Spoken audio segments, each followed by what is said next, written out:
প্রাক্তন তৃণমূল কাউন্সিলরের প্যাড ও সই জাল করে জীবিত মানুষকে মৃত বানিয়ে জমির লেনদেন হয়েছে।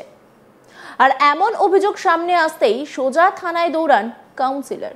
লিখিত অভিযোগ দায়ের করতেই অভিযুক্তদের মধ্যে একজনকে প্রাক্তন কাউন্সিলরের বাড়িতে গিয়ে পায়ে ধরে ক্ষমা চাইতে দেখা যায়, আর তারপর হাউমাউ করে কান্না। আর সেই ভিডিও সোশ্যাল মিডিয়ায় পোস্ট হতেই মুহূর্তের মধ্যে ভাইরাল। পশ্চিম বর্ধমানের দুর্গাপুর নগর নিগমের 12 নম্বর ওয়ার্ডের প্রাক্তন তৃণমূল কাউন্সিলর ববিতা মুখার্জি। দুর্গাপুরের মধ্যে পড়ে দেশবন্ধু নগর। পারিবারিক সূত্রে নডিহা মৌজার মধ্যে থাকা প্রায় 3 কাঠা জমির মালিক হয়েছিলেন তপন ব্যানার্জি। তপনবাবু মারা যান গত 2022 সালে। অভিযোগ 2021 সালেই তাকে মৃত দেখিয়ে জমির অবৈধ লেনদেন হয়ে যায়। আর ঠিক এখানেই ব্যবহার করা হয় দুর্গাপুর নগর নিগমের প্রাক্তন তৃণমূল কাউন্সিলর ববিতা মুখার্জির জাল প্যাড ও তার স্বাক্ষর, যা নজরে আসার পর জমির প্রকৃত মালিকের পরিবারের লোকজনের সঙ্গে বিষয়টি ববিতা মুখার্জিকে জানান। দুর্গাপুর ও কোক ওভেন থানায় দুটি আলাদা লিখিত অভিযোগ দায়ের হয়। মৌজার এই বিষয়ে থানায় অভিযোগ জানাতেই অভিযুক্তদের মধ্যে একজনকে প্রাক্তন কাউন্সিলরের বাড়িতে পায়ে ধরে ক্ষমা চাইতে দেখা যায়। এই ঘটনায় কে কে জড়িত তাদের নাম বলতেও দেখা যায়। সেই রকম একটি ভিডিও ভাইরাল হয়েছে।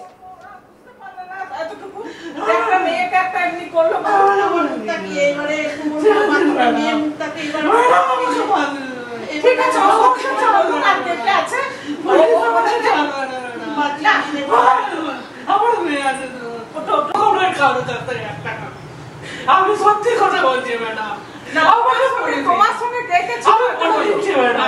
আমি বলে দিচ্ছি আমাকে পুলিশ বলছে যে তোকে বলে দেবো 3 দিন সময়। আমি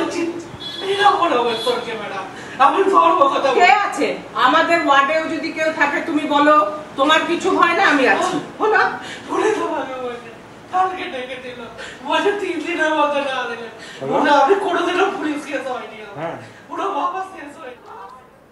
ববিতা মুখার্জির অভিযোগ, দুর্গাপুরের নডিহা এলাকায় একটি জমির কাগজপত্রে তার প্যাড ও স্বাক্ষর জালিয়াতি হয়েছে। বিষয়টি জানার পরেই দুর্গাপুর থানায় লিখিত অভিযোগ দায়ের করেছেন তিনি। এর শেষ দেখে ছাড়বেন বলেও হুঁশিয়ারি দিয়েছেন ববিতা মুখার্জি। কি বলেছেন তিনি শোনাবো আপনাদের। আমি 22 তারিখ এপ্রিলে 2025-এ আমাকে 3 নম্বর ব্লকের সভাপতি ভীমদা আমাকে ফোন করে যে ববিতা তোমার প্যাডে মিউটেশন গেছে, মানে বংশতালিকা, যেটা আমরা বাংলায় বলি বংশতালিকা। আমি বললাম কোথাকার জমি? তো উনি বললেন নডিয়ার জমি। তো আমি সঙ্গে সঙ্গে প্যাডটা নিয়ে দেখলাম, মানে হোয়াটসঅ্যাপে দেখলাম যে এই প্যাড এই সেই প্যাড, আমার সইটা নকল, প্যাডটা স্ক্যাম করেছে, পুরোটাই নকল। তো তখন আমি সঙ্গে সঙ্গে আমি থানায় যাই, থানায় অভিযোগ জানাই। তারপর আমি লিখিতভাবে আমাদের ডিএম স্যারকে জানাই, আমি এসডিও স্যারকে জানাই, আমি সিপি স্যারকে জানাই, আমি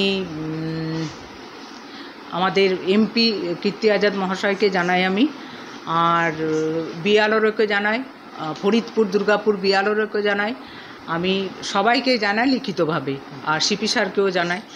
আর মৌখিকভাবে আমি জানাই আমাদের অভিভাবক, আমাদের মন্ত্রী প্রদীপ মজুমদার স্যারকে আমি জানাই, আমাদের আসানসোলের যিনি আছেন মনোজ ঘটক মন্ত্রী, ওনাকেও আমি জানাই, আর আমাদের রাজ্যের নেতা দাসুদাকেও আমি জানাই, মৌখিকভাবে এগুলো জানাই আমি।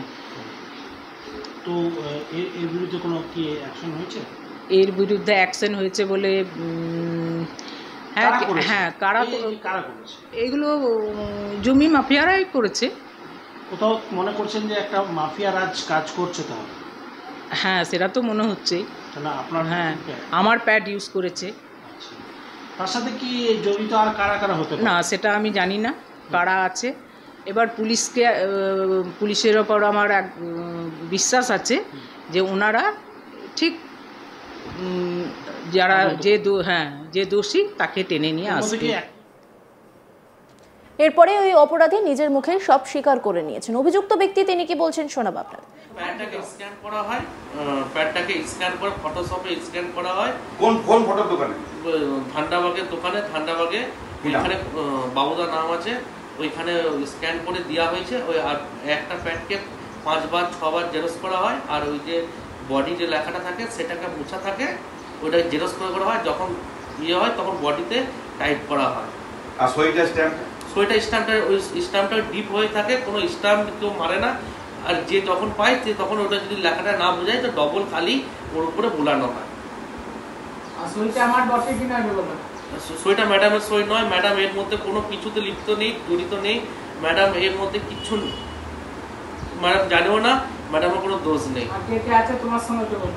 আমার সাথে আমাকে যে কাজ দিয়েছে, আমি পরমেশ্বরের সাথে কোনো লিঙ্ক আপ নেই। কাজ যারা দিয়েছে, যারা কাজ দিয়েছে তারা হচ্ছে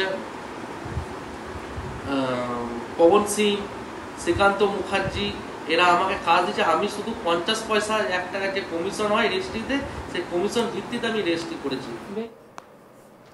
এই বিষয়ে জমির প্রকৃত মালিক সৌভিক ব্যানার্জি, তিনি কি বলছেন শোনাবো। আমার একটা দেশবন্ধু নগরে একটা জমি আছে 1874 RS এবং 804 LR। আমার দাদুর নামে জমি, পৈতৃকভাবে আমার বাবার নামে হয়েছে। তো আমি হঠাৎ করে একদিন জানতে পারি যে ওখানে কিছু অ্যান্টি সোশ্যাল লোক মিলে আমার জমিটাকে বিক্রি করে দিয়েছে এবং তারা মিউটেশন করতে যাচ্ছে। খবরটা পেয়ে আমি সঙ্গে সঙ্গে বিএলআরও অফিসে গিয়ে মিউটেশনটাকে অ্যাপ্লিকেশন করে আটকাই এবং ওটা ট্রু কপি তুলি।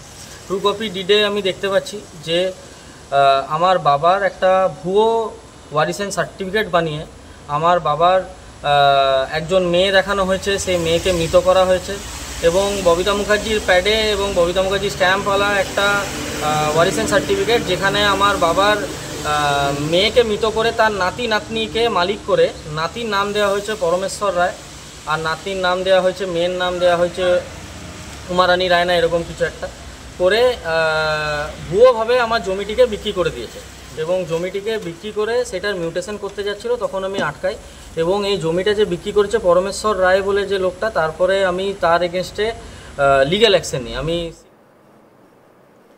এইদিকে এই ঘটনায় বিরোধীরা একযোগে দুর্গাপুর নগর নিগমকে নিশানা করেছে। চন্দ্রশেখর ব্যানার্জি বিজেপি নেতা কি বলছেন শোনাব আপনাদের। দেখুন, আপনাদের মাধ্যমে এই খবরটা পেয়েছি যে 12 নম্বর ওয়ার্ডের কাউন্সিলর ববিতা মুখার্জির সই জাল করে ওই এলাকায় ওয়ারিশন সার্টিফিকেট দেওয়া হয়েছে। আমার প্রশ্ন দুর্গাপুর নগর নিগমের কমিশনারের কাছে যে 5/9/2022 দুর্গাপুর পৌরসভার মেয়াদ শেষ হয়ে গেছে, তাহলে 22 সালের পর কাউন্সিলর সেই ওয়ারিশন সার্টিফিকেটে যদি সাইনও করে থাকতেন তাহলে সেই সইটাও ভ্যালিড নয়।